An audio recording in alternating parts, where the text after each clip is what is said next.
Honorable Kuria Kimani. Nashukuru sana Mheshimiwa Speaker kwa kunipa fursa hii kuchangia kwa ripoti hii ambayo ni mapendekezo ya kamati ya uwekezaji wa umma kuhusu ripoti ya ukaguzi wa utendaji wa mdhibiti wa mkaguzi mkuu wa hesabu za serikali, na hii ni kuhusu utoaji wa huduma ya watu wenye ulemavu katika Baraza la Kitaifa la Watu wenye Ulemavu. Ripoti hii Mheshimiwa Speaker inaangazia hesabu hizi za kifedha za mwaka wa 2013 na 2014 hadi mwaka wa 2019 na mwaka wa 2020. Ingawa kamati hii imefanya juhudi kubwa sana ya kuhakikisha kwamba wameangazia hizi ripoti ambazo zimewasilishwa kwao na mkaguzi mkuu wa hesabu za serikali, unaona kwamba Speaker, bado kuna muda mrefu sana ambao hizi hesabu za shirika hazijaangaziwa na kamati. Unapata kwamba hii ripoti inafika mwaka wa 2020, na kwa hivyo kuna miaka 5 ambayo haijaangaziwa. Na ukiangalia Mheshimiwa Speaker, hata katika sheria zetu za upande wa Tax Procedures Act inasema ya kwamba zile rekodi ambazo halmashauri ya KRA ama ya utoza ushuru inaweza kuja kuangalia katika biashara yako ni ya miaka 5. Kwa hivyo hii tayari inakiuka sheria zingine ambazo zimeangaziwa ama zimeweza kupitishwa katika bunge hili Mheshimiwa Speaker. Ya pili, pengine jambo ambalo tunaweza kuwapa kongole hili shirika ni kwamba angalau masuala ya wale walemavu yameanza kuangaziwa. Kuna wale ambao wameanza kusajiliwa na kuna wale ambao wanapokea zile shilingi 2,000 kwa kila mwaka. Kwa hivyo hili ni jambo ambalo tunaweza wapa kongole, tuseme basi ni jambo ambalo limefanyika vizuri na tunawapa hongera kwa hayo. Lakini Mheshimiwa Speaker, ukizingatia hata siku ya leo ambao tunaangazia masuala ya walemavu, tunaangazia haya masuala bila yule tunaita sign language interpreter, yule mkalimani wa wale ambao wa alama, mkalimani wa alama, kuangazia wale ambao kabisa hawawezi kusikia tunayozungumzia. Na kwa hivyo hiyo inamaanisha kwamba ingawa tunazungumzia masuala ya walemavu, bado tunazungumzia masuala yao bila wao kujua tunayozungumzia, kwa sababu ile lugha ambayo tunatumia wao hawaelewi, kwa sababu katika kikao cha maana kama hiki hatuna yule mkalimani wa lugha ya alama. Mheshimiwa Speaker, mchakato wa usajili ambao umeweza kuzungumzwa vizuri sana na Mheshimiwa Mama Kipepeo unazua bado mambo ya kusisimua, kwa sababu hayaangazii wale wote ambao wako na ulemavu. Kuna wananchi wengi sana, familia mingi sana ambao wako na ile mambo ya ulemavu lakini bado hawajasajiliwa. Na kuongeza chumvi kwenye kidonda, kuna wale wengine ambao Mheshimiwa Speaker umesema wamesajiliwa maradufu. So kuna wale ambao hawajasajiliwa, na juu ya kuongeza chumvi kwa kidonda kuna wale ambao wamesajiliwa maradufu. Kwa hivyo hii kabisa sio haki kwa wale ambao ni walemavu. Mheshimiwa Speaker, kiwango cha pesa ambazo tunawapa hawa walemavu ya shilingi 2,000 bado hakiambatani na hali saizi ya kiuchumi. Na kwa hivyo natumaini kwamba kamati ya bunge ambayo inaangazia mambo ya bajeti katika bunge hili, wakati wanaangazia bajeti inayokuja, wataweza kuangazia na kuhakikisha kwamba wameongezea hela ambazo zika katika zile pesa ambazo zinapewa hawa walemavu, ili angalau zikuwe zaidi ya 2,000 hizi ziweze kuendanishana na hali ya kiuchumi ambavyo ilivyo katika nchi yetu ya Kenya. Mheshimiwa Speaker, mambo ya ajira na uwakilishaji wa watu wenye ulemavu bado uko chini sana katika serikalini na bado katika sekta binafsi. Ukiangalizia hata hapa katika bunge letu, wale ambao wameweza kuchaguliwa kama ambao ni walemavu ni wachache sana, ukiangalia wale wengine ambao wote wamechaguliwa katika hii bunge. Na inaonyesha, kwa sababu hii inaonyesha sura yetu ya Kenya, inamaanisha kwamba vile ambavyo hawako wengi hapa ndivyo pia hawako katika sekta zingine, na hasa zaidi katika sekta za kibinafsi. Mheshimiwa Speaker, msaada wa vifaa ambao unatolewa kwa hawa walemavu kufuata tathmini hazifuati msaada wa vifaa unaotolewa haufuati tathmini sahihi za kitaalamu. Na hii ndio maana yule mwenyekiti alikuwa anasema vifaa vingine ambavyo vinapewa hawa walemavu kuwasaidia katika ulemavu wao, vingine vimepitwa na wakati, vingine ambavyo vinahitaji vifaa vingine kama vile batteries. Mheshimiwa Sapiko, unapata wanapewa bila battery, ama hizo batteries zinakuwa hazifikishi muda kama mwaka moja ambavyo unastahili, Mheshimiwa Spika. Na kwa hivyo haya ni mambo ambayo kabisa lazima tuyaangazie kama bunge hili, kama kabisa tunataka kuwasaidia wale ambao wako na ulemavu. Kwa hivyo ni masuala gani ambao tungependa kupendekeza? Tumesema ya kwamba serikali ifanye tathmini mpya ya kiwango cha marupurupu ambacho kinalingana na hali ngumu ya ugumu wa ulemavu kwa hali ya kiuchumi na kulengwa. Kwamba wote ambao ni walemavu wanapata kiasi kimoja cha shilingi 2,000 ni jambo ambalo linafaa kuzingatiwa zaidi, Mheshimiwa Spika, kwa sababu ulemavu kuna tofauti. Bei mahitaji ambayo yanahitajika kuangazia wale ambao ni ulemavu yanatofautiana kulingana na hali ya ulemavu. Na kwa hivyo unapata kwamba zile hela ambazo zinapewa wale walemavu zote ni shilingi 2,000.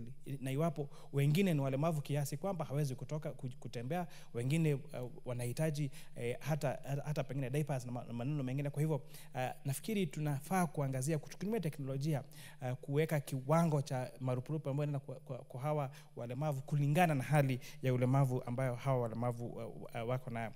Nimeongezea kuhusu usajili, tuhakikishe kwamba usajili huo ni njia ya haki, kwamba wale watu ambao wako na ulemavu wapate kuwa wamesajiliwa, na pia vifaa hivi ambavyo wanaendelea kupewa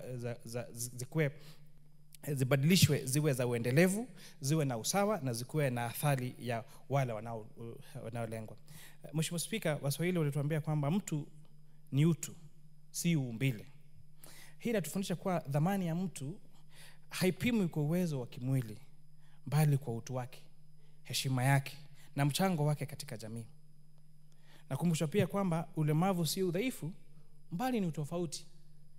Tofauti tu ya ulemavu ni kwamba yeye maumbile ambayo anaishi kwake hayaafikiani na vile maumbile yake yako. Na kwa hivyo ni jukumu letu kama taifa kuhakikisha kwamba tumeenda pale kati na kuhakikisha kwamba ulemavu wake ama environment yake basi inaambatana na kumsaidia kujikimu katika maisha kulingana na ule ulemavu wake. Na pia ya mwisho niseme tukumbuke ya kwamba katiba yetu kupitia ibara ya 54 inatukumbusha kwamba haki za watu wenye ulemavu, na ni juu yetu kuhakikisha kuwa haki zao hazibaki tu kwenye maandishi, bali zinaonyeshwa katika maisha halisi. Kwa hivyo ningependa tena nikimalizia kuwapa kongole Bwana Mwenyekiti, Mheshimiwa Wangwe, kwa kuleta hii ripoti na kuwauliza kamati hiyo waweze kufanya bidii zaidi kuhakikisha kwamba zile ripoti ambazo zinafika katika bunge ziko karibu zaidi, sio ambazo ziko zaidi ya miaka 5 iliyopita, na kuangazia hilo swala la shilingi 2,000 ni chache sana kulingana na hali ya kiuchumi ilivyo.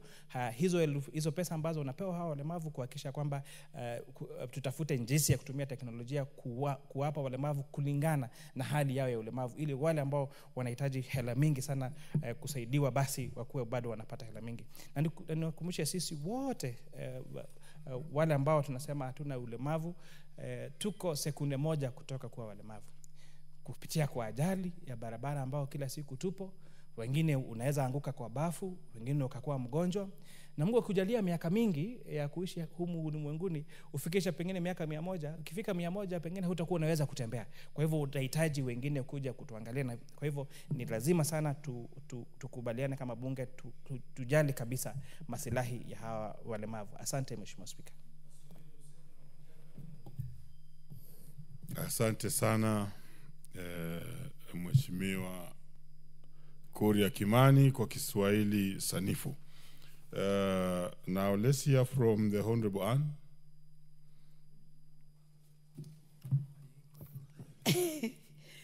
Thank you, Honorable Speaker. I stand to support the provision of services for people living with disability, as has been tabled by Honorable Wangwe. And I just want to ride on what every other speaker has said, that when you look at how the Kenya National Council for People Living with Disability has not been able to do enough for these people, and especially passing information to other people and making them come on board to be able to understand how to treat these people who are special and living among us. I would want to give an example of in the National Government Affirmative Action Fund, the kit that is normally given to the woman rep has a very small percentage of where you are supposed to deal with PWDs.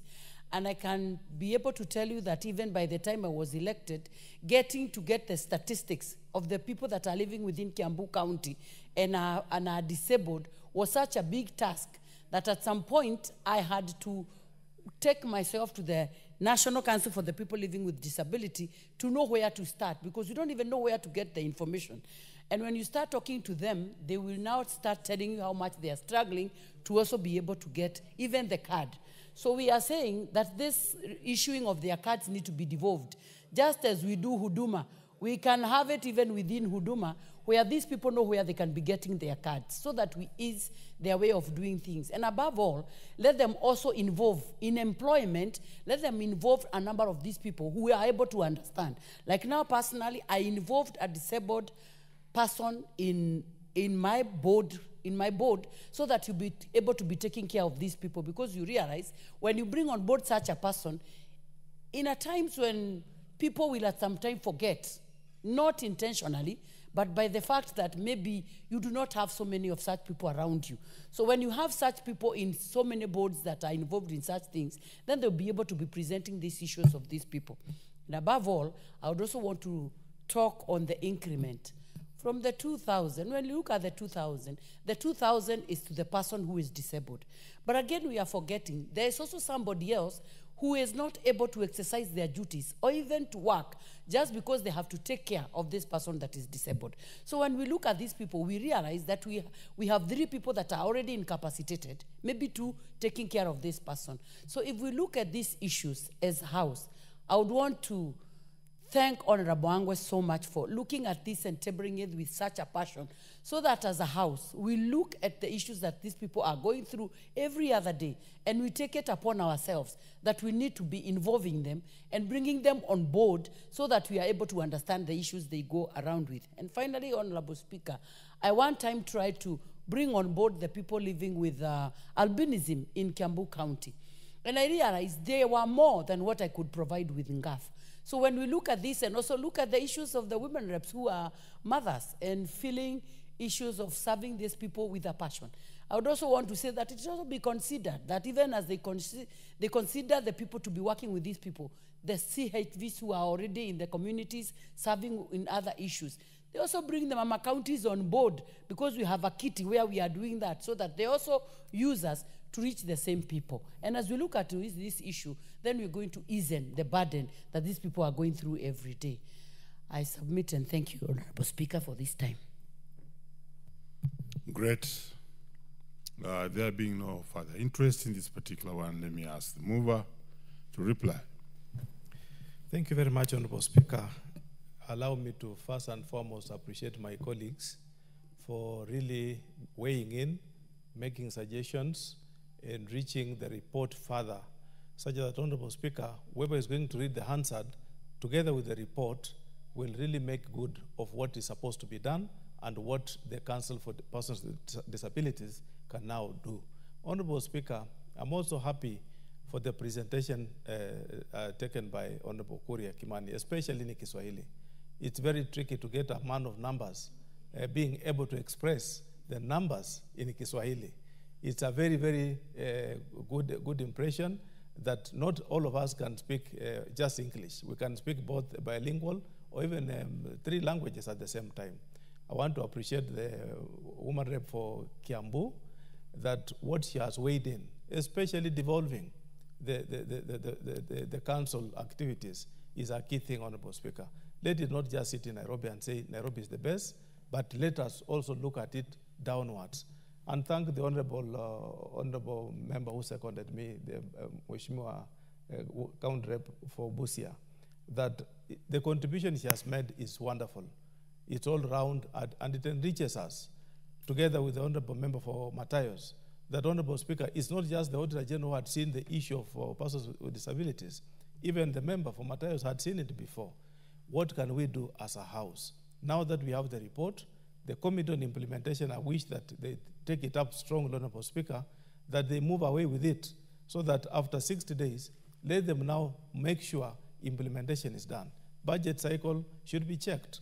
Let us see that when the budget comes into this House, there is something positive towards the council so that we move together as one. Remember, Honorable Speaker, when we are saying we are giving stipends and we say we rationalize it at 2,000, 2,000 is for the elderly, a mother of some other people behind. But when you say to persons with disability, is the principal. This is the person you are supporting. He has no any other person against himself or for himself. Therefore, Honorable Speaker, that difference has not been made, and I want to thank my colleagues for supporting my report. I beg to reply. Very well. You should have also thanked me for reminding you that the registration is done every year. Change of the card.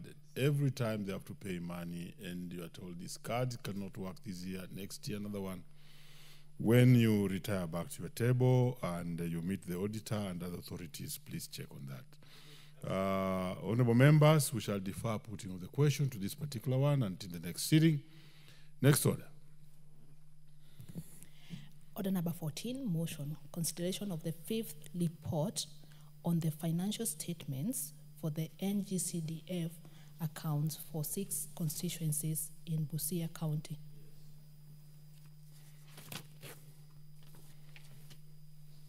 Mover.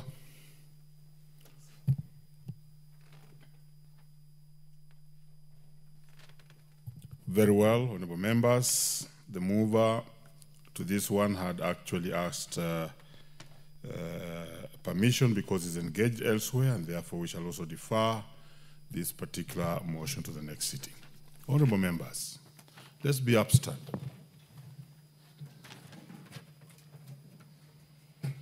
Honorable members, and the time being 6:42 p.m., this House stands adjourned until Tuesday.